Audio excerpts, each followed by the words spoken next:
Hello, welcome back to the World of Katrina, and today is Vlogmas 2018, and it is 2 days until Christmas.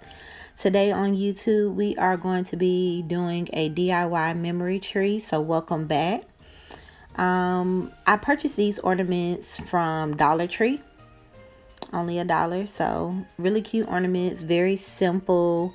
And we are going to use this fabric paint that I purchased from Michael's. Is the Tulip brand in Slick.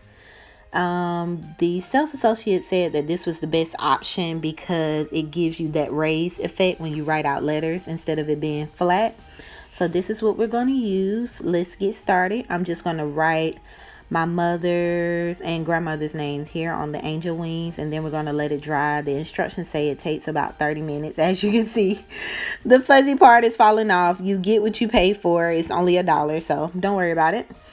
But let's get started. I am extremely heavy-handed, so what I'm going to do is I'm going to take my paper towel and just kind of test out the flow